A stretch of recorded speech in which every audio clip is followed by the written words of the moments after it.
Bonjour tout le monde. Je ne vous demanderai pas aujourd'hui comment est-ce que vous allez parce que je sais que le monde va mal. Quand je parle du monde, effectivement, le monde va mal. Nous allons mal, nous avons mal au cœur, nous avons mal à la tête, nous avons mal à l'être. Parce que nous ne comprenons pas. Nous ne comprenons vraiment pas pourquoi jusqu'à aujourd'hui, il se passe des choses dans ce monde que nous n'imaginons plus. Nous disions tous les jours de notre vie que les choses d'avant ne sont plus celles d'aujourd'hui, mais qu'à voir ce qui se passe dans le monde en ce moment, c'est triste, c'est déplorable, c'est inimaginable. À la fin, on a l'impression de se retrouver dans un film. Et mes frères, c'est à vous que je m'adresse. À travers cette vidéo, j'aimerais juste passer un appel à la raison à mes frères et sœurs. Vous dites toujours dans nos pays, nous souffrons. Mais vous vous dites toujours aussi, dans nos pays, nous avons toutes les ressources nécessaires, que ces personnes nous volent. Alors, que faites-vous pour pouvoir améliorer les choses? Avez-vous essayé de les exploiter vous-même? Nous avons de l'intelligence, nous avons de la sagesse, nous avons le nécessaire pour pouvoir s'en sortir.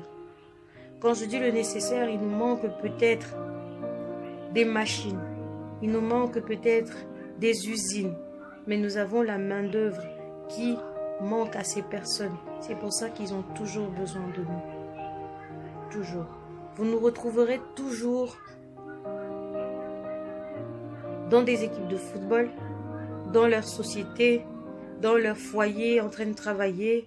Nous sommes toujours là. Ce n'est pas parce que nous sommes des esclaves, mais c'est parce que nous sommes des personnes qui sont fortes à la tâche. Nous savons faire notre travail. Lorsqu'il faut le faire, nous le faisons bien.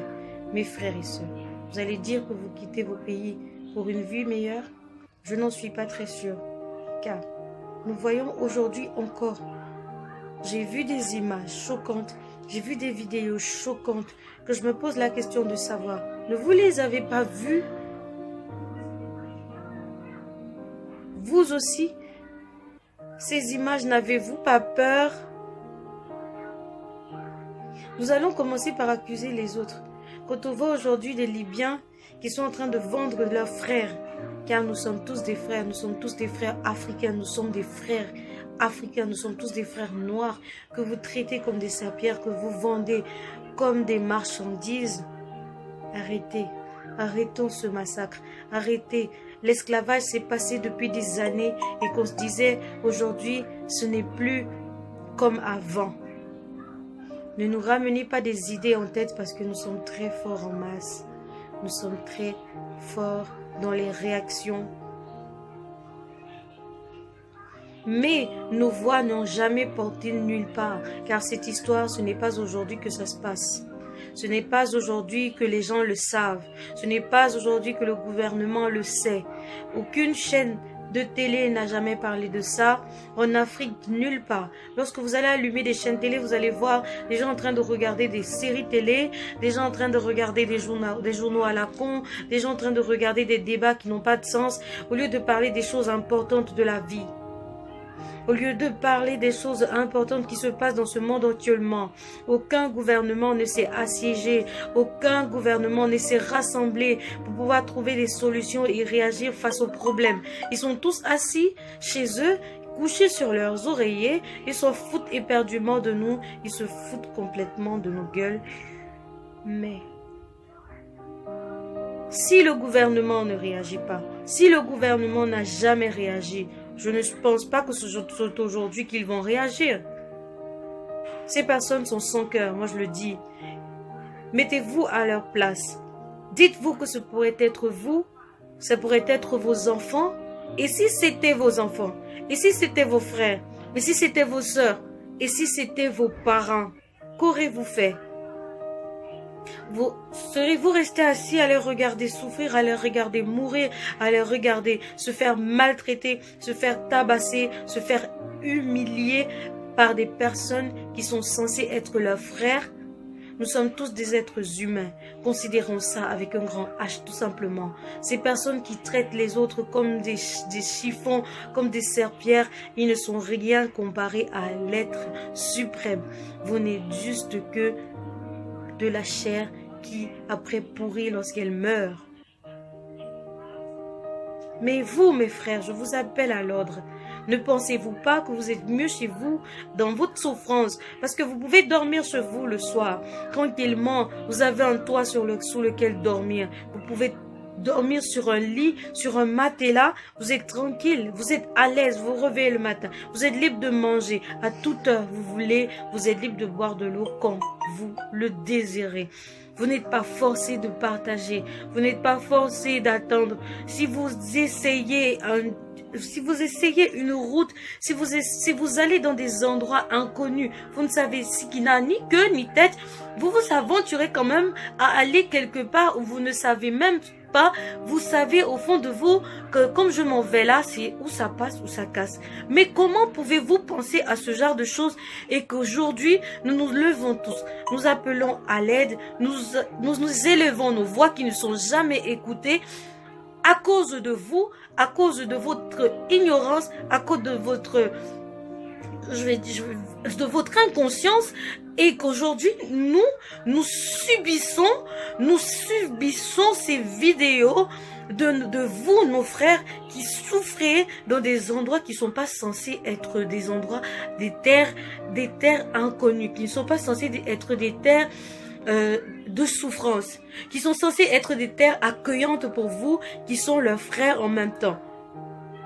La vie n'est jamais rose tous les jours. La vie n'est pas rose tous les jours. Mais la vie se fait. Et c'est toi, mon frère, qui fais ta vie. C'est toi, mon frère, qui dois faire ta vie. Si tu as mangé aujourd'hui, c'est que tu as mangé, tu dis merci Seigneur. Demain, tu ne dois pas baisser les bras. Tu dois travailler dur pour obtenir par la sueur de ton front quelque chose à manger. Ne te dis pas que quand tu vas arriver là-bas, il y en a certains, j'ai vu plein de vidéos atroces, il y en a certains qui ont essayé une fois, qui se sont retrouvés en mer. Le bateau a coulé, ils sont ressortis de la mer, ils ont survécu. Et qui réessaient encore après des mois pour repasser encore en mer. Vous passez dans le désert, vous avez soif, vous trouvez des cadavres, des personnes qui n'ont pas pu supporter, qui n'ont pas survécu. Vous allez en mer, vous trouvez des cadavres dans l'eau. Vous sortez de là, le Seigneur vous donne une seconde vie, une seconde chance. Vous refusez carrément, vous refusez de saisir cette chance-là, de saisir cette vie, et vous vous dites, je réessaye et je repars encore face à la mort. En fait, vous leur donnez à ces Libyens, vous leur donnez à ces personnes-là l'autorité sur vous, vous leur donnez la possibilité de pouvoir vous marcher dessus, vous leur donnez cette voix, vous leur donnez ce poids. Arrêtez. Arrêtez. Arrêtez, vous mes frères d'abord. Arrêtez de donner la possibilité aux gens de vous humilier n'importe comment parce que vous êtes capable de faire plein de belles choses. Vous avez tout chez vous. Même si vous souffrez, vous posez des questions un jour de savoir, est-ce que je souffre? Est-ce que je souffre plus que ces personnes qui sont dans ces déserts en ce moment? Moi, j'ai de l'eau, j'ai à manger. Je ne souffre pas, je suis tranquille du soleil, c'est clair. Mais quand il y a du soleil qui me frappe, je vais à l'ombre. Ils n'ont pas d'ombre. Ils vont se cacher sous des feuilles. Ça n'a pas de feuilles. Et tant pis, ils vont se brûler. Ils n'auront plus d'eau à boire. Ils n'ont rien du tout pour pouvoir survivre. Il y en a d'autres qui arrivent jusqu'à l'eau, qui vont rentrer dans des bateaux qui vont couler. Ils vont mourir dans l'eau. Il y a des femmes, il y a des enfants. Il y a des femmes enceintes qui accouchent dans des situations. Qu'est-ce que vous voulez? Pourquoi? On comprendra quand il y en a d'autres qui se retrouvent dans des situations où ils ont eu des guerres dans leur pays. Il y a la famine, il y a etc. Mais le Seigneur ne laisse jamais ses enfants autant souffrir. Comme on dit toujours, il nous met au défi. Il nous met à l'épreuve. Alors sachons saisir notre chance. Si le Seigneur t'a donné une fois la possibilité de pouvoir survivre à ce genre de situation, mon frère, rentre chez toi et dis-toi tout simplement que c'est mieux que là-bas. Parce que tu n'es pas sûr de pouvoir atteindre cet endroit que tu te dis pouvoir être plus à l'aise. Il y en a ceux qui ont pu traverser, ils ont traversé, mais à quoi ça leur sert aujourd'hui que quelqu'un se retrouve de l'autre côté et qui n'a même pas un papier après 6, 7 ans, il passe sa vie dans un endroit où il est emprisonné parce qu'il attend qu'on lui remette ses papiers ou qu'on le fasse sortir ou soit qu'on le rapatrie chez eux. Ils attendent, donc au final, tu n'as plus de vie. Tu n'as plus de vie et ne te dis pas tout simplement que il aurait été préférable que tu restes chez toi et que quand tu vois ton voisin, tu vois ta voisine, tu vois ta mère, tu vois ton frère, ta soeur, tu es plus à l'aise, tu as à manger, tu as à boire et tu ne souffres pas de papier, etc. Est-ce que te retrouver 8 ans, 10 ans dans un endroit que tu te dis avoir une vie meilleure sans rien faire, être emprisonné, être tabassé, être maltraité et perdre ta vie?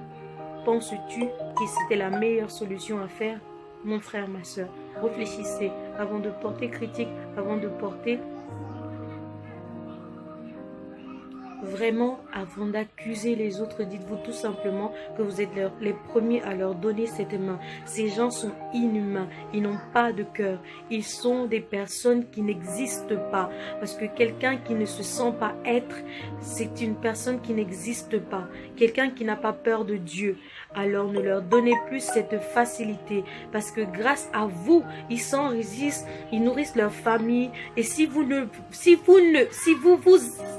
vous rassemblez, si vous vous élevez et que vous vous dites, il n'y a plus ces immigrations qui se font, ils souffriront de faim et de soif tel que vous êtes en train de souffrir en ce moment. Parce qu'il n'y aura personne qui va leur donner cet argent. Il n'y aura personne. Ils vont se manger entre eux. Ils vont se tuer entre eux. Ils vont se massacrer entre eux parce qu'ils vont plus comprendre. Il n'y aura plus personne qui vont leur donner cet argent que vous donnez pour un lendemain pour une vie sans lendemain, comme on dit. Et un lendemain sans avenir. Un lendemain un lendemain incertain. Mes frères, mes soeurs, restez chez vous. Si vous avez essayé une traversée impossible une fois, 2 fois pendant des années, alors dites-vous tout simplement d'essayer cette voie normale de demander un visa dans des ambassades une fois, 2 fois. Continuez d'essayer jusqu'à l'obtention de ces visas à voie normale pour être des citoyens qui voyagent dans des conditions respectables, dans des conditions propres et pouvoir arriver dans ces pays-là en chair et en os, tel que vous quittez de chez vous. Il n'est pas facile, mais si vous réussissez à réunir des sommes d'aussi grandes sommes pour pouvoir payer des trafiquants qui vous traitent comme des serpillères, comme des chiffons. Ne leur donnez plus cette occasion, mes frères, mes soeurs. Ne donnez plus cette occasion à ces personnes de nous rabaisser à ce niveau. C'est fini l'esclavage. L'esclavage est fini depuis longtemps. Nous allons parler du gouvernement. Que c'est quoi le gouvernement et où? Que fait le gouvernement? Appel au gouvernement, etc. Les gouvernements ne font jamais rien. Ils sont assis sur leur chaise, sur leur canapé. Ils sont couchés sur leurs oreillers. Ils nous écoutent, ils nous voient. Et vous n'allez pas me dire qu'ils n'ont pas de réseaux sociaux et tout ça, qu'ils ne voient pas à la télé. CNN a passé la plus grande chaîne nationale. Ils nous voient, ils savent ce qui se passe, ils ne se rassemblent. Vous avez vu dans quel journal qu'on a dit que les gouvernements, depuis que ce problème s'est posé, si vous allez sur le net, vous verrez que ce problème n'est pas mis au jour aujourd'hui. C'est un truc dont on parle depuis longtemps. Il n'y a personne qui s'est levé. Il n'y a personne qui s'est levé, il n'y a personne qui a montré son ressenti, qui a montré sa peine. Ils ne se sont pas rassemblés. Si c'est pour faire des choses qui n'ont pas de sens, vous verrez que les gouvernements, les présidents vont se rassembler pour pouvoir réaliser des choses qui n'ont vraiment pas de sens que de sauver des vies humaines qui sont en appel à l'aide. Il n'y a personne qui se lève. mes amis, mes frères, mes sœurs, nous n'allons pas aller dans la colère, mais nous allons aller dans la réflexion et dans les prières. Nous allons prier pour nos frères et sœurs qui se retrouvent dans des situations vraiment terribles aujourd'hui, pour que Dieu puisse les venir en aide et pour que vraiment qu'ils ouvrent leur cervelle afin qu'ils puissent avoir l'intelligence et la sagesse de penser qu'ils sont mieux chez eux que de se retrouver dans ce genre de situation. Ça ne sert strictement à rien de partir. Certains diront parce que tu n'es pas, parce que tu ne sais pas, parce que tu n'es pas à la place de tel. Mais honnêtement, si on y pense, vous êtes mieux chez vous que de boire de l'eau librement, de manger librement, de marcher librement, de saluer des gens, de marcher et de rencontrer des personnes sans avoir à vous justifier, sans avoir à demander, sans avoir à supplier. Vous avez tout le nécessaire qui vous manque en ce moment dans ce pays qu'est la Libye, avec ces personnes sans cœur, sans vergogne, ces personnes inhumaines qui aujourd'hui portent en tous les êtres du monde entier la haine. Sur ce, je vous souhaite de passer une bonne journée. C'était Vanessa Ponte.